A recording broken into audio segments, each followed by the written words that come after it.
नमस्कार साथियों, स्वागत है आपका आजाद आवाज यूपी 53 पर और आप सुन रहे हैं प्रवीण कुशवाहा को। सिविल लाइन्स स्थित द पिलर्स पब्लिक स्कूल में विज्ञान मेला व प्रदर्शनी का भव्य आयोजन किया गया। प्रदर्शनी का शुभारंभ मुख्य अतिथि प्रोफेसर डी के द्विवेदी एवं विशिष्ट अतिथि assistant professor doctor Ambrish Kumar Shrivastava ने फीता काट कर शुभारंभ किया। इस प्रदर्शनी में बच्चों ने अपने लेवल से ऊपर का प्रदर्शन किया, जिसमें कार्यशील मॉडल प्रदर्शन, शोध निष्कर्ष, इंजीनियरिंग डिजाइन प्रक्रिया, coil gun, ionic thruster, laser security system, smoke precipitator, कचरे से विद्युत निर्माण विधि सहित तमाम मॉडल मौजूद थे। और विज्ञान प्रदर्शनी के बारे में हमने जब स्कूल के शिक्षकों से बात किया तो उनका क्या कुछ कहना था, आइए सुनते हैं। इसमें लगभग मेरे अंदाजे से 200 के आसपास बच्चों ने प्रतिभाग किया है। सारे बच्चे हमारे ही civil line pillars public school branch के हैं जी। और अच्छी रही। इसमें 4-5 मॉडल जो बच्चों ने बनाए थे वो उनके लेवल से ऊपर के थे। जैसे एक आयनिक थ्रस्टर मॉडल है जो रॉकेट प्रोपल्शन में यूज़ किया जाता है। दूसरा टेस्ला कॉइल था जो काफ़ी अच्छा है। और तीसरा जो है वो लेज़र सिक्योरिटी सिस्टम बच्चों ने बनाया था, जो जिसका उपयोग हम लोग बैंक वगैरह में या जहाँ भी चोरियाँ हो सकती हैं वहाँ पे इस तकनीक का यूज़ करते हैं। तीसरा मॉडल जो पर्सनली मुझे अच्छा लगा वो था वेस्ट मैनेजमेंट से इलेक्ट्रिसिटी का जनरेशन।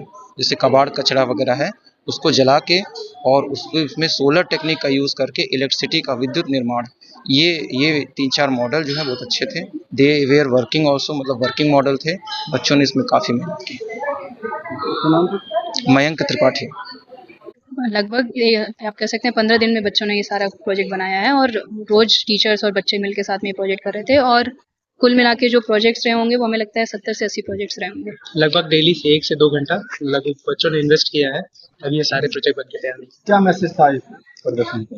देखिए, हम लोग ये बताना चाहते हैं कि अगर खाली पढ़ाई सब कुछ नहीं, जब बच्चों का पूर्णतः विकास हमको चाहिए तो ये सारी चीज़ें ज़रूरी हैं। अगर ये सारी चीज़ें होंगी तो उससे क्या होगा कि उनको जो टेक्नोलॉजी से रिलेटेड चीज़ पता चलेंगी और वो इस चीज़ों पे ध्यान देकर मतलब नए-नए बेस में जैसे साइंटिस्ट होते हैं तो साइंटिफिक एक्टिविटीज़ से जुड़कर उनका ओवरऑल डेवलपमेंट हो सकेगा। तो क्या कुछ खास था इस बार? जैसे हम लोग एक ऐसा ये बनाए थे project, truck driver monitor system. तो उसमें क्या दिखाना चाह रहे थे, जैसे कभी बार एक्सीडेंट हो जाता है, जैसे जो ड्राइवर्स हैं वो सो जाते हैं, लंबी जर्नी होती है उनकी, रात की होती है। उसमें बेसिकली ये दिखाना चाह रहे थे कि अगर उनकी आंख बंद होती है तो धीमे धीमे एक अलार्म पहले बजेगा, उसके बाद मान लीजिए उसके बाद भी नहीं उठे तो ऑटोमेटिक पानी उनके जो स्पेक्स चश्मा पहने रहेंगे उससे गिरने लगेगा।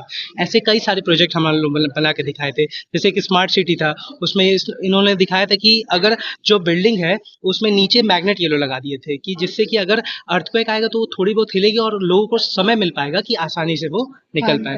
थ्रस्टर दिखाया गया था कि क्या कैसे रॉकेट जो होता है उसमें से कितना पावर नीचे जनरेट होता है और उस ग्रेविटेशनल फोर्स की वजह से वो रॉकेट ऊपर चलता है। ऐसे कई सारे प्रोजेक्ट्स यहाँ पे दिखाए गए थे। बच्चों, आपका नाम सर? जी अजय मेहरोत्रा। मैम आपका नाम? प्रज्ञा राव। ठीक है, मेरा नाम सौम्या मिश्रा है। मैं यहाँ पे फिजिक्स पढ़ाती हूँ और यहाँ पे स्टूडेंट्स जो है ये टेक्नोलॉजी के साथ जुड़ते हुए अभी एक्सपेरिमेंट्स कर रहे हैं। इसके साथ ही इन्होंने प्रोजेक्ट बहुत अच्छे बनाए थे। इनका योगदान काफ़ी अच्छा रहा है। काफ़ी टाइम से हम लोग इनको देख रहे हैं कि किस तरह से ये लोग काम कर रहे हैं। हमने जो भी गाइडेंस देनी थी अपनी तरफ से वो दी है, पर बच्चों का जो भी काम था वो सराहनीय था। काफ़ी अच्छे से काम किया उन्होंने और इसके साथ ही जो भी प्रेजेंटेशन थी वो आप सबके सामने थी। क्या विशेष था इस बार? विशेषता ये थी कि बच्चों ने खुद से बहुत ज़्यादा इन्वॉल्वमेंट दिखाई कि इंटरनेट के माध्यम से उन्होंने जो भी सीखना था अपने लेवल से ऊपर जाके उन्होंने एक लेवल अप जाके सीखा है। और ये बहुत अच्छी बात है क्योंकि बच्चे बहुत छोटे हैं बट उनका जो प्रोजेक्ट था वो काफ़ी हाई लेवल था। कुछ टेक्नोलॉजी से जुड़ा हुआ प्रोजेक्ट था, जैसे कई सारे प्रोजेक्ट ऐसे थे जैसे उन्होंने रोबोट बनाने की कोशिश की। अभी इतनी छोटी एज में उन्होंने रोबोट की चीज़ें जो बारीकियाँ हैं उसको समझने की कोशिश की, उसके बाद उन्होंने ट्राई किया। ये बहुत अच्छी बात थी। किन क्लास के बच्चों ने पार्टिसिपेट किया? पार्टिसिपेशन तो जूनियर लेवल से सीनियर लेवल तक था। क्लास 4 to 12 बच्चों ने पार्टिसिपेट किया।